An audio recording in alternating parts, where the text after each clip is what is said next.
Hello, and welcome to the Straight to the Source podcast. I'm Tawnya Bahr. And I'm Lucy Allen, and we're looking forward to taking you straight to the source of the people driving the food and hospitality industry forward. Today's episode is brought to you by our friends at Unox Australia, leaders in innovation and kitchen technology. Hello and welcome. And today we're going straight to the source to Miko Aspiras, all the way from the Philippines, and now an Australian pastry chef who's got quite a story to tell, from competitions to now leading the way here in Australia, pushing the boundaries and exploring Australian natives. I really hope you enjoy the conversation with Miko as much as I did. Tawnya Bahr here, and I'm absolutely thrilled to have Miko in the studio today. Thank you so much for coming in. Oh, thanks for having me. I would say salamat. Salamat is Filipino for thank you. Looking forward to sharing my love for desserts with you today. Yeah. Well, in the Philippines, there's so many beloved desserts. Mm-hmm. And when we talk about where you came from and growing up, what got you involved in baking and cooking in the Philippines? This is a story that I will never get tired of sharing, because it's like it's a core memory to me. When I was little, my aunt, her name is Annie, she'll be so proud. Like, because whenever I share this story, like, she tears up. She didn't, at that time, she didn't really think that she was giving me that much of an impact. So I remember around 5 or 6 years old, because I live in a big house with my grandma. I grew up with my grandma and 7 aunts and how many uncles? Like 3 uncles and like my sisters, everyone. So it was a big household. But Sunday mornings, the kitchen is reserved for my aunt Annie. So because she has a catering business outside of her 9 to 5 job, and she would take in like small catering for Sunday lunch. So in the morning, I would wake up really early, seeing her in the kitchen already, mixing stuff. So at that point, it was just stuff. I remember her explaining to me, oh, this is Caesar salad. I was like, oh, and then she was making the dressing from scratch. Anchovies, olive oil in a big bowl. I was like, what is that? And then one Sunday, I saw her crushing some graham crackers. So I think that graham crackers is not very popular here in Australia. Those are American, yeah. aren't they? Yeah. So I tried looking for that here. I found some in a Philo market, grocery store, but not in normal groceries here. So it's like a shortbread cookie, but like with honey, golden color. It has that smell, like that very honey-ish smell. So she was crushing it, not toasted yet, and then she added melted butter into it. She's like, can you help me crush the cookies? Because back then, I think it was back in the 90s. The crushed graham crackers weren't available yet. It wasn't invented yet. So I had to crush it. So I found joy in that, in mixing it with sugar, and she would let me taste a little bit of that. And that really piqued my interest already at a very young age. What is this? Like, what is this thing that you're doing? Like mixing things and then putting it in that oven, and then after an hour, 2 hours, it's jiggly, smells so good. Like something like that. But as a young kid, as a young boy, growing up in the Philippines, very heavily influenced by the Americans, I was like, oh, this is really interesting to me.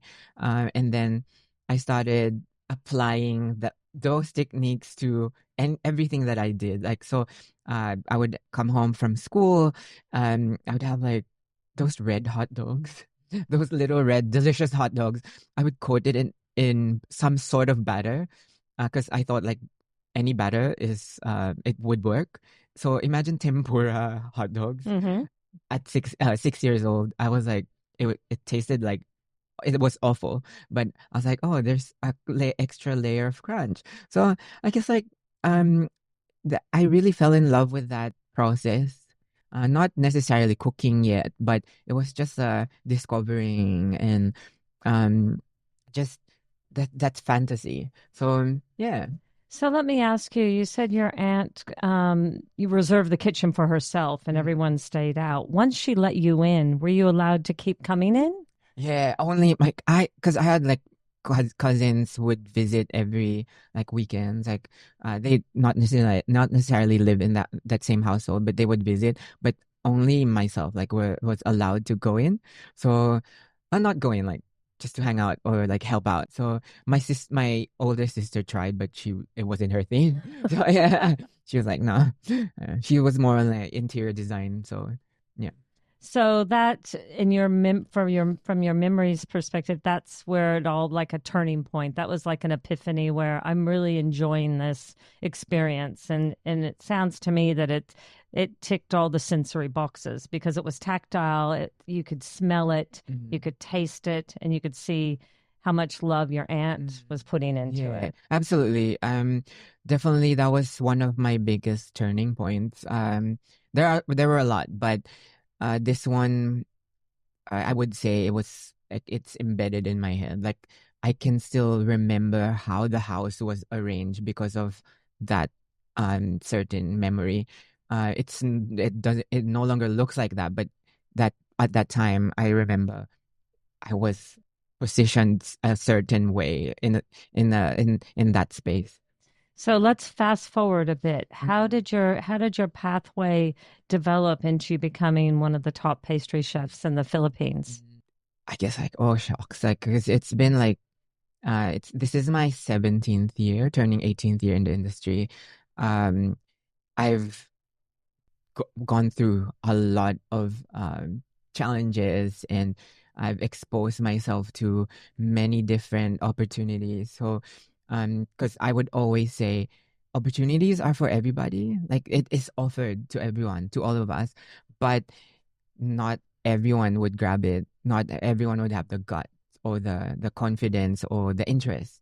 Um, but I did grab everything. So I did grab everything, in my opinion. So there were no small opportunity or no too small of an opportunity. Um, I would look at it if it's for me. If I feel like doing it, I would do it. So, um, but definitely competition, professional pastry competitions were one of my, I would say anchors. Because without that, I feel like just be a normal pastry chef. Like, Hmm. I mean, like normal pastry chef is already very hardworking, but to be competing in a like very competitive setup, with limited resources, all eyes on what you're doing. Um, I've exposed myself to that many, many times. Like, if I recall correctly, 16 different competitions Is that right? from 2010. From 2010, that's my first professional one, locally in the Philippines. I competed. I had no idea what I was doing. I competed against my professor in school, my sous chef in the hotel where I was working, the number one young chef. We were all together in that same stage, and I won. So I won my first ever competition. I was like, oh, I still got it. I think I can do this. Like, so I did it for another 4 years, total 4 5 years, total 16 competitions. I won 13 of them. Isn't that extraordinary? Congratulations. Mm, I've never competed, but I've most certainly emceed so many of the Chef of the Year intense. competitions, and yeah, Yeah. and seeing behind the scenes the adrenaline. You are putting yourself in quite a vulnerable situation as a chef at any level of your career by entering those competitions. Exactly. Yeah. Did you have a mentor? We all have a different interpretation of like what a mentor is, but I would say like there were like guardians, like Hmm. not necessarily in pastry, but hot kitchen. I had a French chef that I worked with before. His name is Cyril Sonnen. So he was like the maître d' cuisinier Okay. of France to the Philippines. Okay. Married to a Filipina. He settled in the Philippines. Very cutthroat, very strict. didn't like me in the beginning at all. He's like, who's this like superstar? Because I was already competing like I think twice, and then he came in and he was like, who is this? I don't like this guy. And then he said like, make me a apple, like a tartatan Normandy. It's like I was still very young. I didn't know even I won twice, but I don't know everything. So I was like, hi, do you have the recipe for this? I came up to him. I said, he did that to me. He gave you one of those looks. I was like, it's so French. I love it. I was like, oh, this is a feeling of being in a fine dining. So I was like, thank you. Do that to me again. So, in my head, but he was like, I don't know. He was annoyed, but I left that hotel. I told him before anyone else, that I submitted my resignation. He was like, they're stupid to let you go, Miko. Mm. So I was like, oh, that I felt like I did something good, because from not liking me to like saying I'm one of the best he's worked with, and I was 26, 25. I think I was 25 when I left. You know, it's interesting because of media, social media, everything that happens in our lives, people automatically may already have an impression of who you are and what you're capable of. And so by you being able to work with him and prove who you really are, not just what he thought you were. Yeah. Well, when I was, I think I'm lucky enough to be in be part of the social media age and the age before that, because I was able to really push myself and like behind the scenes and cement myself in that area before I even set up my Instagram page. So I only started my Instagram in 2014. But before that, I was really just I'm still doing the things that I'm doing, but it wasn't for that. It was just I'd say when I was doing everything I was doing for desserts, I was doing it for myself, to prove myself to everybody. But and then after that, like there was when I started having my own business, Instagram followers grew. Then I started to have like more like a sense of responsibility. So yeah. So can we talk about your progression going from hotels to your own business? Because those are two very different experiences. I would say it was a leap of faith. So, so I was on I think it was my third or fourth hotel. It was a big venue. I did my first like taste of like what it was out there when I got offered by Unilever, Unilever Philippines. And they handle ice cream brands like Streets. So, and then Streets has a big brand called Magnum.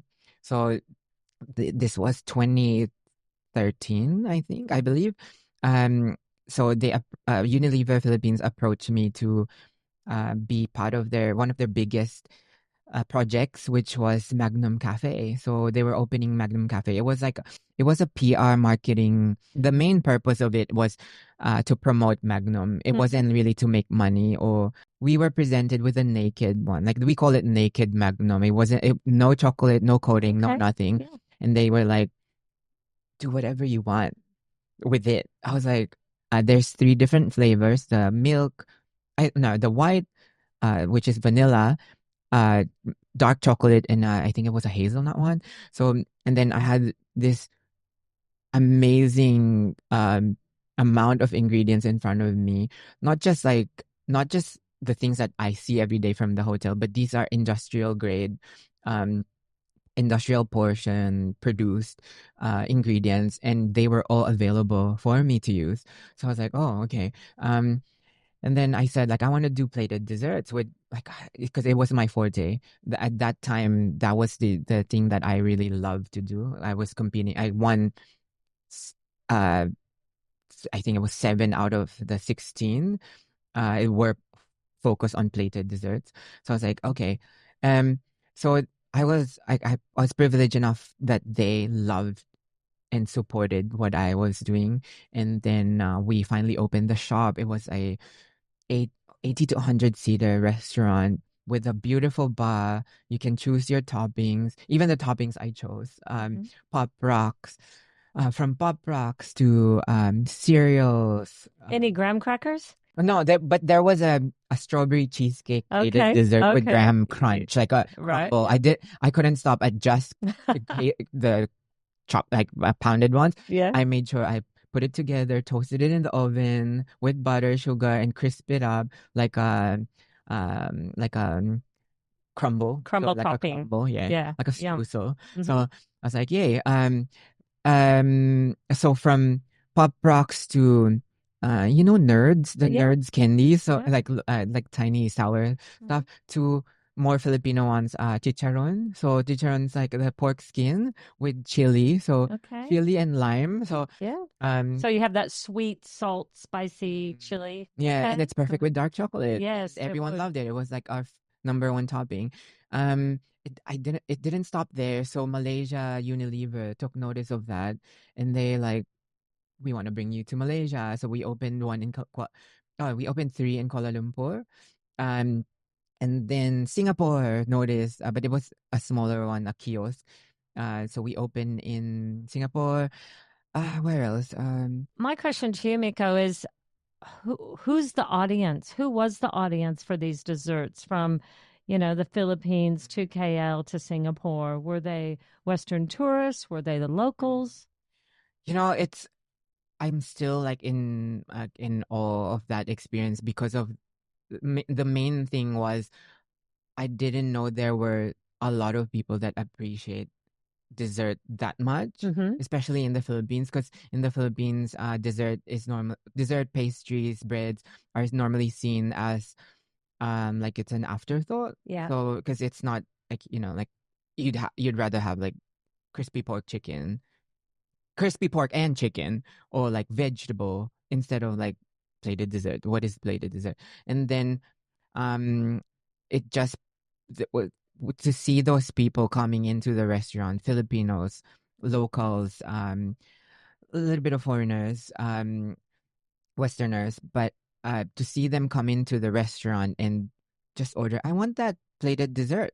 I was like, it was a thrill, like to see. Like I was very thrilled to see that every single day. So, it was the same in Malaysia. A lot of locals, but I feel like Malaysians are more mature when it comes to dessert appreciation, and of course Singaporeans love dessert. Like where if there's a big trendy thing, they would go for it, and that's amazing. It's an amazing platform for pastry chef to showcase. Mhm.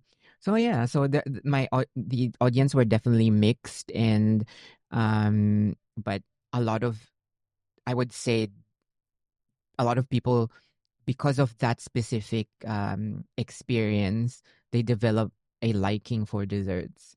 And I wish we would have continued on, but it was a like a 19 month pop up. So So after having that experience, where did you go to next? okay, so I went back to the hotel, like a normal pastry chef, like slaving away. But it was like, I mean, like that's what I love to do. And it was also something that I wanted to prove to people that, hey, I can still go back. Like after that big stint, I'm going back to this normal daily operations, because until I get another opportunity, and I did.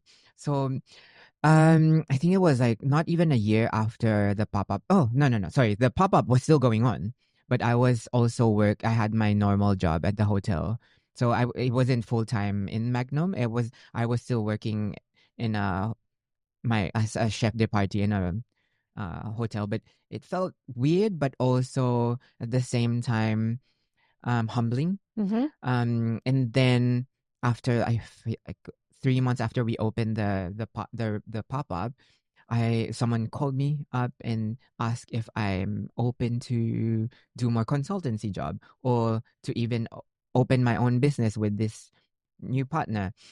I said, "Oh my gosh, like is this like what I'm like, is this what I want?" And because I was very comfortable in that setup of just doing consultancy and still being part of a big hotel group. So Um, but I ultimately decided to go for it. Open my own cookie shop. That was my first the first business that I actually own. It was in this beautiful food hall that is seated around 235 people. And then I had like the biggest portion of it in by the entrance. It was inspired by the Girl Scouts Cookies of America, but Oh, more gourmet. I forget what the others were called, but it was very creative, very inspired by that. But I would say I put my own spin on it. Everything's handmade. Labor cost was much cheaper in the Philippines, so I could do that. I pulled it off, but it was a game changer in the cookie industry in the Philippines. This was 2013, before Levan, mm-hmm, or maybe as same time as Levan mm-hmm, in New York. mm-hmm. And then they were also changing the landscape of cookies at that point. Yeah. And how did that make you feel? Because you had already gotten a quite a big taste of plated desserts, Mm, and now you're in the cookie world, mm, which is a different consumer altogether. yeah. So how did that feed your curiosity Mm, within the pastry yeah. world? I've always seen dessert as a whole. Like it was not just like plated dessert for me. Mm-hmm. Of course, that's my love, like creating beautiful plated dessert. But for me, anything that has to do with dessert that I can like court each and every person, like, hey, this is my dessert. There's something for everyone. Yeah, there's something for everyone. And also um like any chance I'm given to share my love for it, like for dessert making, I would take. Like I didn't really treat it as like this is more for this market. This is like this is me. Take it. I'm introducing it to you. I'm changing your mindset. So So with ingredients from the Philippines, native ingredients and flavors, how do you incorporate those into your dessert dishes or mm, your desserts? mm. So when I started having operating my own restaurant group in the Philippines, it was from like one small kiosk to like a restaurant group that has like 30 restaurants in their portfolio. Not all mine, but it was a big team. Um, During that time when I was opening all these concepts, it was in a span of 5-6 years. I was blessed to be given the chance to and be trusted by the Filipino government agriculture sector to be one of the, I guess, like l- um, industry leaders that they would refer to and ask to go with them on farm tours. Because like in the Philippines, it's more, it's still developing. The scene for the agricultural department is still in development stage, so it's not as curated. So I love that experience that I got to tour and meet all the farmers that were behind, like the sweet treats that I would that I would that I'm very familiar with, and I saw the process. So I fell in love with that. And I'm still in love with it. Like wherever I go, I would look for what's local. Mm-hmm. And I have this beautiful nut. Like it's one of my favorite Filipino native ingredients. It's called pili nuts. It's similar to Brazil nuts in texture. Like it melts in your mouth. Okay. When you chew on it, like it's grease, like there's definitely fat in it, and then when you munch on it, it just purees in your mouth, velvety. So it lends itself beautifully with sugar, like caramel, like a praline. And then normally it's sold as a brittle, and Okay. then in the Philippines. And then I took that brittle and pureed it and used it to make Madeleines financiers, like butter, because it's clarified, like it's already nutty. You want that nutty flavor. And oh my gosh, I haven't made that in a long time, but I can You're still making me taste really want to try it now, it. just And by your description and just, yeah. the result is like, because the fat it melts easily. So are you able to get those ingredients here in Australia? It's kind of like it's harder to find it here, but I would say like for sure, like there are already some shops that are selling them, but not in big bulk. Yeah, like it's pili is harder, but normally like ube is like the um the flag bearer of like Filipino cuisine right now everywhere in the world. Uh, Everyone loves the purple hue, so Yes. that one's available. Calamansi is very tart and beautiful and tangy and widely available everywhere because um uh they come in frozen packs. So those ones are probably easier to find, but there are many more ingredients that are not very familiar, like, yeah, to many people. So when you think about your career for the last, what, 19 years? 18. 18. Okay, 18. And now you're in Australia. You've had that enormous success in the Philippines and you've made quite a name for yourself. And how has it been? You came to Australia, what, 6 years ago? Yeah, 6 years ago. So, Just before pandemic. Yeah. okay. So how has that been for you? But also, what was your vision, or what is your vision now that you're in Australia? Yeah, definitely. Like when I moved here, it was a big gamble for me because I was on top of my game. Everyone that knew me was like, "Why are you moving?" Like they had a big question mark in their face. When we finally moved here, um, yeah, like I thought it was gonna be, I could just do what I was doing in the Philippines, but it was a different ball game. It was How very so? different. That's what I'm really interested to know, because you've got quite a profile. You're moved to a new country, and does your baseline, like, do you just, where do you go from there? How do you leverage off of what you've achieved? Going back to the basics. Yeah. Going like learning everything, deleting everything about the business or like the game. I call it the game because it's a game every day, but because it's so different. But it took, I think what was harder for me was to realize that it's different. That was like the thing that made it harder for me, like very hard for me, because like it's just the adjustment phase. Normally, if you're just like maybe like normal citizen from Philippines, you wouldn't find it hard to change or like adapt. But it was hard for me because I was like I had my principles that work, and my formulas that work for me. And moving here, it was harder for me to accept that it no it, it w- it's different here. So let me give you an example. Like with desserts, I'd say like my desserts were I find it sweeter now. When I used to make it in the Philippines, I know it was a lot sweeter. But so I was like, I don't need to change. Like people love my desserts. That was just in my head, Yeah. but I didn't tell anyone that. But just telling you, just first time, and they were like, it's too sweet, Miko. I was like, why do I need to change now? I have to change that my formulation altogether because in Australia it's a lot less sweet, more leaning towards tradition and basic uh, basic baking techniques.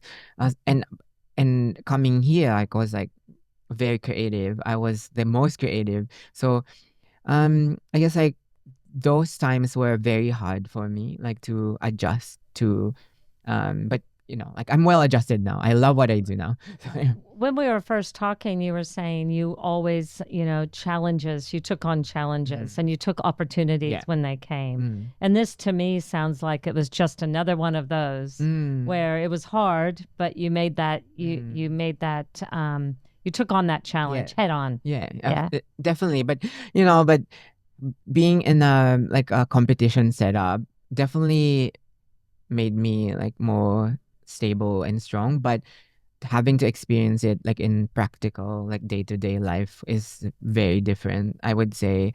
Because competing in a professional competition is like just one time. Like you're pressed hard, like again, you are pressed from top to bottom, like just that one, like 2 hours, 3 hours max. But to deal with it every day, it's a different challenge, I would say. But I'm glad that I'm able to surpass that, go through it, and also enrich myself through the process. So when you came to Australia, though, you went straight into the Hilton. Yes, yeah. So I mean, that's quite an accolade in itself. I mean, like I'm still very thankful that I got that job. my biggest takeaway from that experience was like the wake up call that I got, because it's a big operation. I worked with Australian, so um and it was like it opened my mind in um it, in a hard way. Like how do I say that? It was if not forceful way. So it almost, because I was there just for a year, because it was like, a pandemic happened and we were all, obviously we were forced to all stop working, and um being a chef is very physical, so we all had to go home. So So what did you do during that time? a lot of things, because I was in my head. So I was like, all the chefs that I felt like were in my like my contemporary were all doing something. Yeah. Like whether it's like something online, cooking demonstrations. So I was like, I have to do all these things. So I asked all my the brands that I work with in the past in the Philippines and in Australia. I was like, give me a job, because I was just at home. I should have been, I could have just sat down and relaxed, because it was fine. I'm in Australia, like I'm this again, like going back to that support, I'm getting that. So I got that.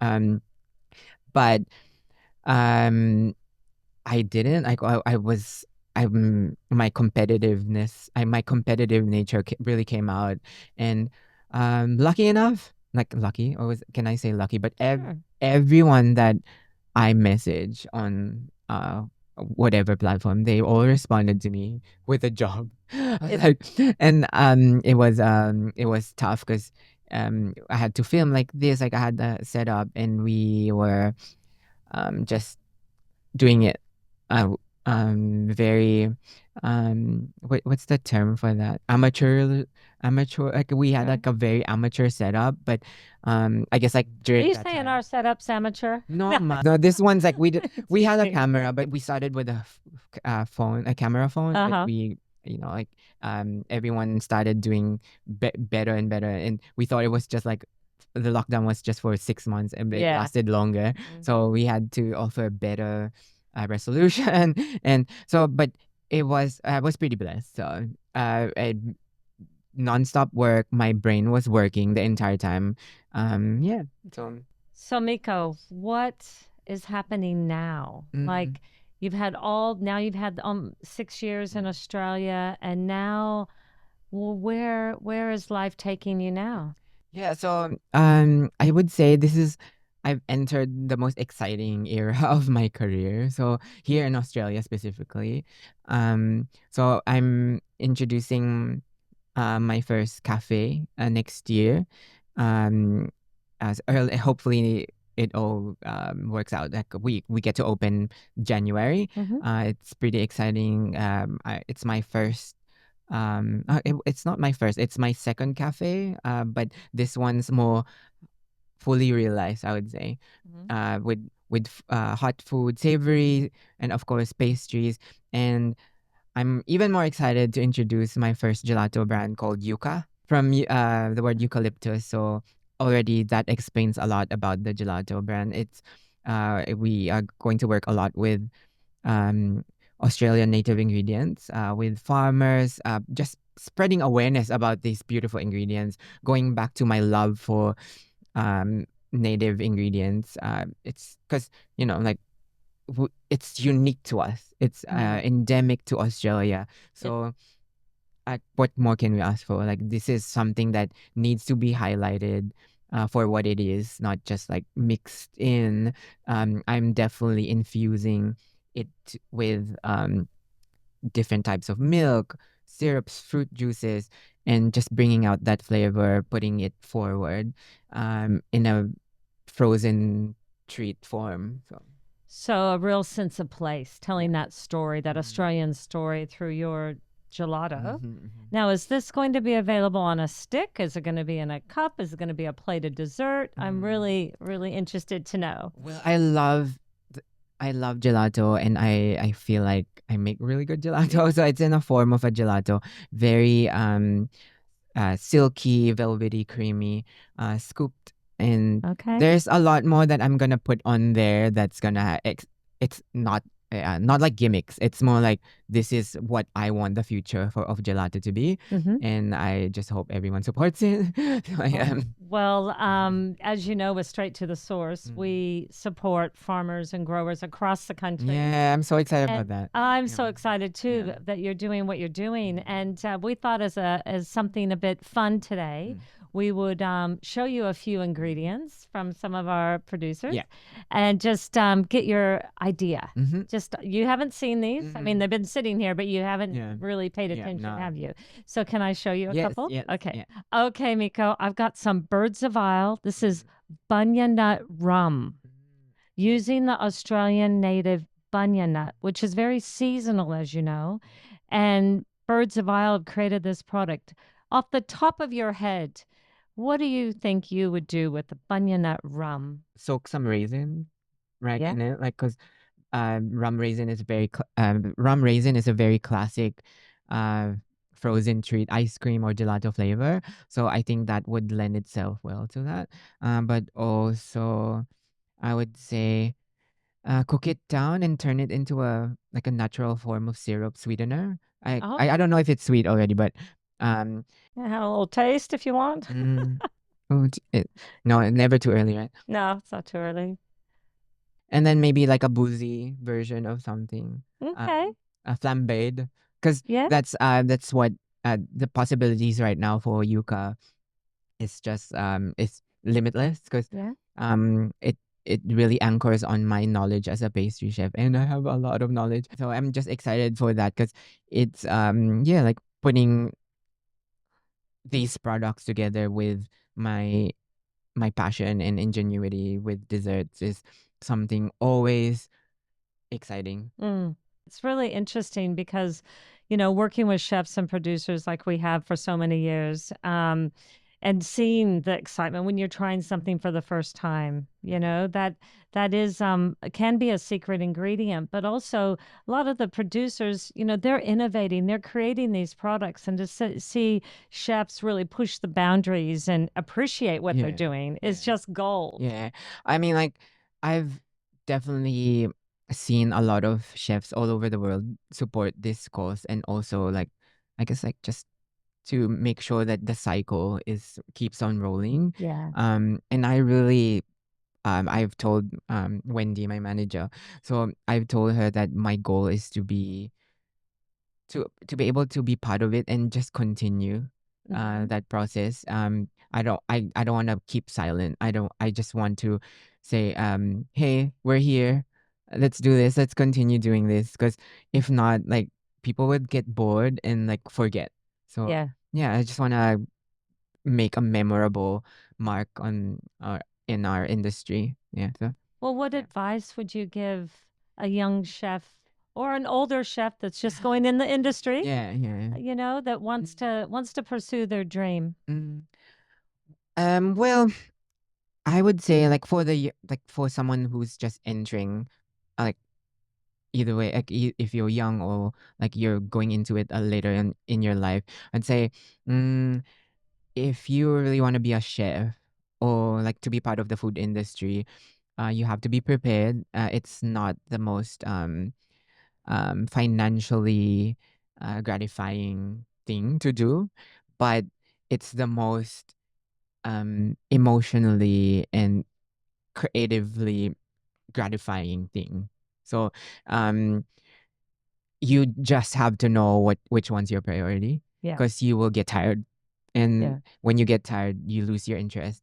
I've been tested so many times, and I want you to look at me and say, like, I've been tested really many times, but my passion has always been my anchor. So you have to have that anchor. If you don't, um just try to look for it You first could before sink. you decide. Yeah. Yeah. Before you decide like this one's for you. Yeah. Wonderful. Well, Yeah. Miko, you're inspiring me without a doubt. So thank you so much for coming in and being in our studio and on our podcast. And we're very excited to try your gelato and to, what did you say, January? There's a pop-up this year in Okay. October. So right. we'll just post about the location. So we're excited about it. Oh, well, we're excited too. Okay. Well, you definitely take the Birds of Wild Bunyonut rum home. And we're just really happy to have you here in Australia making your magic. So thank you. Thank you so much. Thank you. Thanks for listening in. We hope you enjoyed the conversations as much as we did. And a special thanks to Unox Australia for their support. If you want to learn more, head to their website.